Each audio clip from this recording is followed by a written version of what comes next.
ప్రభు పేరట మీ అందరికీ యేసుక్రీస్తు నామములో వందనాలు తెలియజేసుకుంటూ కూడొచ్చిన మీ అందరికీ వందనాలండి. మరి ఈరోజు చాలామంది స్త్రీ సంఘంలో బోధించకూడదు ఏమంటున్నారండి? స్త్రీ సంఘంలో బోధించకూడదు, ఉపదేశించకూడదని అంటున్నారు. ఏమండి, స్త్రీ సంఘంలో మౌనంగా ఉండవాలనే కానీ స్త్రీ సంఘంలో మౌనంగా ఉండాలి అని అంటున్నారు.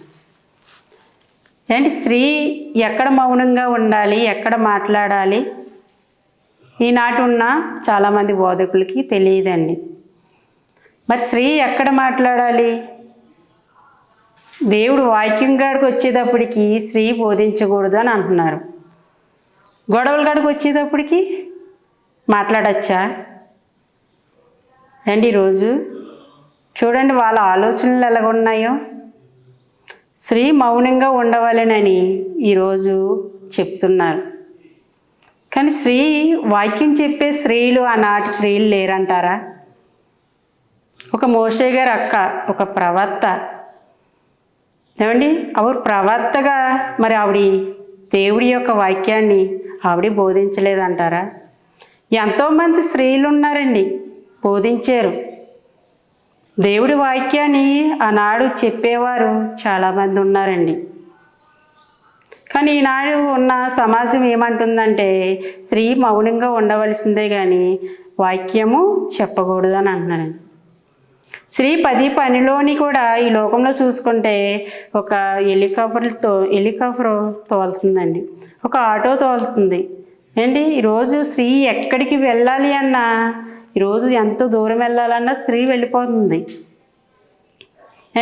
స్త్రీ చేయలేని పని అంటూ ఏముందండి? ఈరోజు హాస్పిటల్కి వెళ్తే అక్కడ కూడా స్త్రీలు ఉంటున్నారు.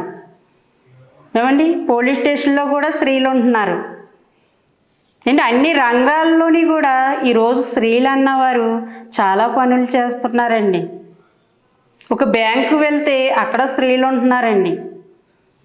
ఈ లోకంలోని ఏ పనులకు వెళ్ళినా కానీ మనుషులు పర్వాలేదు అంటున్నారు, కానీ దేవుడి వాక్యం కాడికి వచ్చేటప్పటికి దేవుడి వాక్యం చెప్పకూడదు అంటున్నారు. చూడండి, స్త్రీ ఎంత దూరమైనా వెళ్తుంది. ఈ జానడు పొట్టని పోషించుకోవడానికి ఈ భూమి మీదకి ఎంత దూరమైన స్త్రీ పరిగెడుతుంది, కానీ దేవుడు వాక్యం కాడికి వచ్చేటప్పుడు స్త్రీ బోధించకూడదు, స్త్రీ చెప్పకూడదని ఈరోజు బోధలు వచ్చాయండి. స్త్రీ మౌనంగా ఉండవలసిందే కానీ స్త్రీ మాట్లాడకూడదు అంటున్నారండి. అలాగైతే మరి చర్చిల్లో పాటలు పాడతారండి స్త్రీలు, మరి అక్కడ కూడా మౌనంగానే ఉండాలి కదా. మరి పాటలు ఎందుకు పాడుతున్నారండి? నాడు బోధకులు ఏంటంటే మేమే చెప్పాలి, మేమే బోధించాలి, ఎవరు కూడా చెప్పకూడదు. మేమే ప్రత్యేకమైన ఏర్పడిన ప్రత్యేకంగా దేవుడికి మేము అభిషేకం పొందిన వారము అని అంటున్నారండి. దేవుడు స్త్రీని పురుషుని కూడా దేవుడే చేశాడండి. వాళ్ళని ఎలా చేశాడండి? యథార్థవంతులుగానే పుట్టించాడు. స్త్రీ అని పురుషుడని భేదం లేదండి. ఈ భూమి మీదకి వచ్చిన ప్రతి ఒక్క మనిషి కూడా దేవుడి నుంచి వచ్చిన వారే. మరి ప్రకటించే స్త్రీలు గొప్ప సైన్యముగా ఉన్నారు అని అంటున్నారండి. మరి ప్రకటించే స్త్రీలు గొప్ప సైన్యముగా దేవుడి మాటలు రాయించాడు కదండి.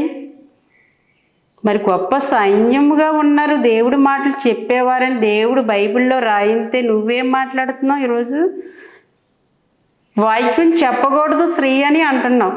అది ఎంతవరకు న్యాయమండి అసలు అని? ఆనాడున్న స్త్రీలు చాలామంది బైబిల్లో చూసుకుంటే చాలామంది మాట్లాడారు. వాళ్ళకన్నా ఎక్కువ జ్ఞానం తెలుసా ఈనాడున్న వారికి? తెలియదండి. స్త్రీ పనిలో కూడా లోకంలో ఏదైనా ఒక గొడవ జరిగితే గొడవకు వెళ్ళినా పర్వాలేదు, కానీ నువ్వు వాక్యం చెప్పకూడదని అంటున్నారండి. సొలొమోన్ గారు ఏమన్నారండి? 1000 మంది పురుషుల్లో అలాంటి దాన్ని నేను చూడలేదు, అలాంటి గయ్యాలి దాన్ని. నేను గయ్యాలుగా ఉన్నా పర్వాలేదు, కానీ దేవుడి వాక్యాన్ని మీరు చెప్పకూడదు అంటున్నారండి.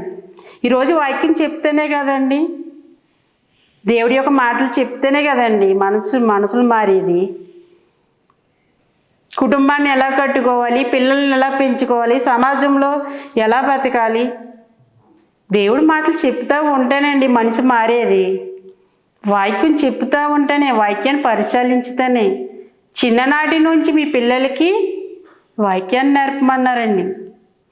ద్వితీయోపదేశకాండంలో 6వ అధ్యాయంలో కూడా మీ పిల్లలు లేచేటప్పుడు, పడుకున్నప్పుడు, తోవన వెళ్ళేటప్పుడు మరి దేవుడి గురించి అయిన మాటలు దేవుడు నేర్పమన్నాడండి. ఒక తల్లిగా ఎన్నో బాధ్యతలు పెట్టాడండి దేవుడు. మరి అన్ని రంగాల్లో ఉన్న ఈ మనుషులు ఒక దేవుడి యొక్క దగ్గరకు వచ్చేటప్పుడు స్త్రీ బోధించకూడదని చెప్తున్నారండి ఈరోజు. మరి స్త్రీ వాక్యాన్ని చెప్తేనేనండి ఈరోజు స్త్రీ అన్నది బాగుపడేది. స్త్రీలో వాక్యం లేదనుకోండి, ఆ స్త్రీ గయ్యాల్లాగే ఈ లోకంలోని ఉంటుందండి. మనమందరం ఎలా ఉన్నామంటండి, ప్రకటించే స్త్రీలు గొప్ప సైన్యముగా ఉన్నారు. గొప్ప సైన్యముగా మీరందరూ ఉండాలండి. మీరందరూ అలా తయారవ్వాలి. దేవుడి గురించి అయిన మాటలు చెప్పాలి.